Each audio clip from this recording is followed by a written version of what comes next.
중국의 자존심. 16. 만리장성. 5. 흉노 제국 등장. 흉노에 대한 매우 흥미로운 의문이 생긴다. 천하를 통일한 진시 황제로 보아서 천하에 무서운 세력이 존재하지 않는다고 생각하는 것이 당연한 일이다. 그런데 흉노에 대한 진시 황제의 생각은 만리장성을 쌓아서라도 그들을 막아야 한다고 생각했다는 점이다. 이 의문에 대해 천하를 통일한 진시 황제가 강력한 대군을 동원하여 흉노를 공격했다면 격파할 수 있지 않았는가라는 질문이 생긴다. 많은 학자들이 공통적으로 인정하는 사실은 전국시대의 흉노의 세력이 그다지 크지 않았다는 것이다. 그것은 흉노는 인접한 조나라와 연나라가 오랫동안 흉노를 통제하고 있었던 작은 세력에 불과했기 때문이다. 그런데 진시 황제가 천하를 통일할 무렵에 갑자기 중원 전체를 위협하는 흉노 제국으로 나타났다. 이것은 당대의 난세에 기인한다. 한마디로 전국시대 말기 중원의 대혼란을 피해 많은 인구가 흉노 지역으로 넘어갔는데 그들 중에는 각국의 고위직은 물론 각종 기술자들이 포함되었을 것은 자명한 일이다. 김기엽 박사는 제철을 비롯한 생산기술부터 정치기술과 병법 등 대규모 기술이 흉노에 전수되었다고 설명했다. 사기 흉노열전에 바로 그러한 정황이 발견된다. 흉노열전의 문제 때의 환관 중앙열이란 인물이 보이는데 그는 흉노의 사신으로 갔다가 귀순한 사람이다. 그런데 그는 흉노 선우 묵특에게 그야말로 냉철한 조언을 한다. 처음 흉노 진영에서 한나라라가 제공한 비단, 무명, 음식 등을 매우 좋아했는데 그것은 초원에서 그야말로 구할 수 없는 것들이다.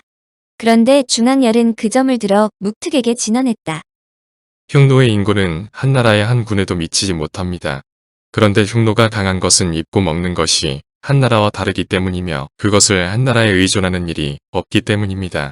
지금 선우께서 풍습을 바꾸어 한나라 물자를 좋아하시게 되면 한나라에서 소비하는 물자의 10분의 1을 흉노에서 재소비시키기도 전에 흉노는 모두 한나라에 귀속되고 말 것입니다. 한나라의 비단과 무명을 손에 넣으시게 되거든 그것을 입으시고 풀과 가시밭 사이를 헤치고 돌아다니십시오. 옷과 바지가 모두 찢어져 못쓰게 될 것입니다. 그리하여 비단과 무명이 터요짠 옷이나 가죽 옷만큼 튼튼하고 좋은 점을 따르지 못한다는 것을 보여주십시오. 또 한나라의 음식을 얻게 되시거든 이를 모두 버리십시오. 그리고 그것들이 적과 유제품에 편리하고 맛있는 것을 따를 수 없다는 것을 보여주십시오. 또한 그가 선우의 좌우에 있는 사람들에게 기록하는 방법을 가르쳐 인구와 가축의 통계를 조사하도록 시켰다고 적혀 있다. 이러한 여러 가지 면이 복합적으로 작용하여 항우를 격파한 유방을 제압한 것이다. 여하튼 한나라 초기 흉노에게 대패한 후 견지한 정책은 화친이다. 화친 정책은 중국으로서는 굴욕이지만 몇십 년 동안 전투력을 비축할 수 있는 시간을 벌 수 있었다. 심지어 사마천은 흉노의 선우를 비롯하여 모든 흉노족이 만리장성을 오가면서 한나라와 친해졌다고 개탄했을 정도였다. 그런데 기원전 141년 괄괄한 무제가 등극하면서 흉노와의 조공 외교의 변화가 찾아왔다. 평화로운 시기를 거치는 동안 국가의 재정 상태가 호전되자 무제는 공격적으로 나섰던 것이다. 황실의 창고에 돈이 얼마나 많았던지 동전을 깨는 끈이 사가 끊어질 지경이었다고 한다. 무제는 넘쳐나는 국고로 군대를 육성했고 군사력은 그야말로 극적으로 고조되었다. 동시에 중국 역사상 가장 위대한 장군으로 불리는 위청, 곽거병 등이 흉노를 공격하기 시작했다. 기원전 124년에는 흉노의 선우를 거의 사로잡을 뻔했을 만큼 무제는 군사력으로 흉노를 압도했다. 무제의 공격으로 흉노가 북쪽 깊숙이 후퇴하자 무제는 지체 없이 진나라 때 몽염이 세운 방어 시스템을 복구했다. 학자들은 당시 무제가 과거의 성벽을 수리하는 데 그치지 않고 훨씬 더 북쪽으로 전진했을 거라고 추정한다. 일부 학자는 그 무렵 북쪽 변경을 따라 새로 건설한 성벽이 수천 킬로미터에 이른다고 주장하기도 한다. 무제 역시 진시 황제와 마찬가지로 장성과 기마부대 육성을 같은 맥락에서 다룬 것이다. 이것은 중국 하북성에서 한나라 때 성벽으로 추정되는 15km의 성벽이 발굴된 것으로도 알 수 있다. 또한 무제 때 축조된 내몽골의 성벽 폐허도 발견되었는데 여기에는 제방과 봉수대, 요새가 있었다. 당시 한나라 국경으로부터 수백 킬로미터 더 전진한 내몽골 오원의 도시 폐허에서 발견된 유물 중에는 기와와 도자기는 물론 농사 도구까지 있다. 이는 무제가 흉노를 완전히 압도했다는 것을 의미한다.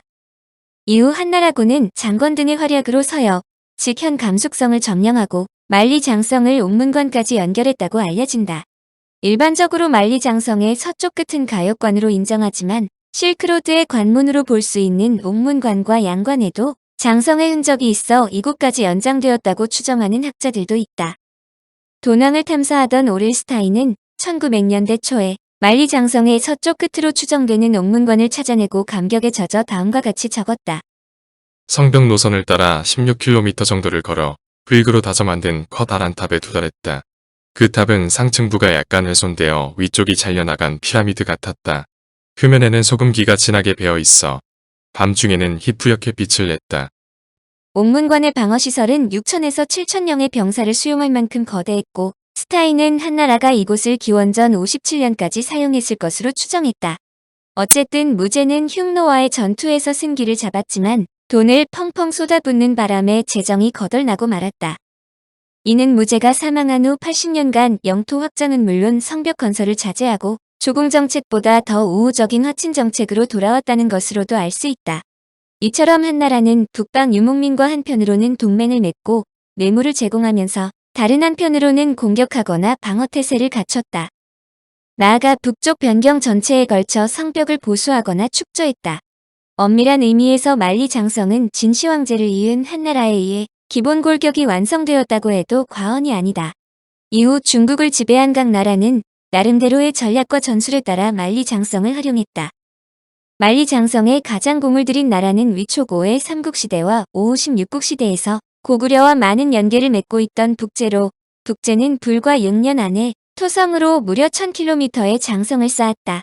진시황제의 만리장성만 잘 알려져 있지만 북제에서 1000km나 되는 장성을 쌓았다는 것으로 볼 때 중국에서 장성 쌓기는 기본이다. 그러나 이런 엄청난 역사를 일으켰다면 그야말로 비난받기 마련인데도 불구하고 북제의 만리장성 쌓기를 진시황제에 비견하는 사람들은 없다. 진시황제의 만리장성을 특별히 비난하는 이유를 이해할 것이다. 계속 이어지는 장성. 장성에 남다른 공을 들인 나라는 중국을 통일한 수나라이다. 본래 수나라는 흉노의 후신인 선비 계열이라 북방 기마민족의 위력을 잘 알고 있었다. 하지만 수나라가 장성을 본격적으로 축조한 이유는 고구려를 침공하기 위한 사전 작업으로 당대의 강자인 돌고를 막기 위해서였다. 수나라의 만리장성 건설은 부분적으로 성공적이었다. 수나라의 성벽이 워낙 견고한 데다 내분이 일어나는 바람에 돌궐은 수나라를 공격할 엄두도 내지 못했기 때문이다. 이 틈에 수양제는 100만 명이 넘는 대군을 동원해 고구려를 침략했다. 물론 수나라는 살수에서 고구려의 을지문덕 장군에게 대패해 결국 역사 속으로 사라지고 말았다.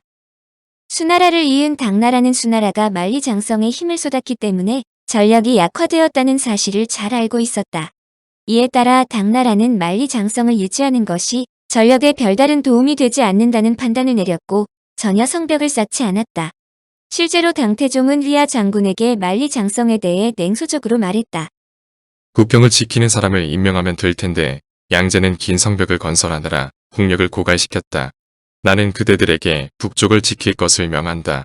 그러면 돌궐 쪽은 감히 남쪽으로 내려오지 못할 것이다. 그대들이 긴 성벽보다 훨씬 낫다. 당나라는 만리장성의 문제점을 정확히 파악하고 국방을 만리장성에 의지하지 않았던 것이다. 그렇다고 당나라가 성벽 자체를 파괴했던 것은 아니다. 이 지적도 충분한 이유가 있다. 대포가 없던 시절이 장성이 나름대로 효율적인 면도 있었던 것은 사실이다. 문제는 이를 위해 장성 전체에 수비대를 배치해야 하는데 당시의 중국 상황을 볼 때 비상사태가 아닌 경우 전 구간에 걸쳐 수비대를 배치한다는 것은 거의 불가능했다. 이후 다시 한번 장성이 축조되기 시작한 것은 거란족의 요나라와 여진족의 금나라 시대이다. 그들은 자신들이 중국으로 진입하기 이전에 상당 기간 만리장성으로 인해 피해를 보았다고 생각했기 때문에 중국을 장악하자마자 오히려 만리장성을 보완하는 데 역점을 두었다.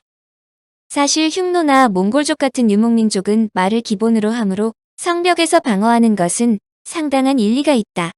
하지만 소규모의 전투에서 장성이 도움이 될 수 있지만 결정적인 순간, 즉 칭기즈칸에 몽골이 쳐들어왔을 때 중국을 수호하지 못했다. 일단 중국을 점령하자 몽골의 원나라는 장성보다 자신들의 광대한 제국 전역에서 자유롭게 유통되는 교역과 소통 루트를 선호했다. 또한 국가를 수호하는데도 장성보다 재빠른 기마부대의 기동력을 동원해 만리 장성의 취약점을 공격하는 것이 더 효율적이라고 생각했다. 한마디로 장성에 신경 쓰지 않았던 것이다. 반면 원나라를 이은 명나라는 역사상 가장 강력하게 장성 건설을 추진했고 사실상 현재와 같은 만리 장성을 완성했다.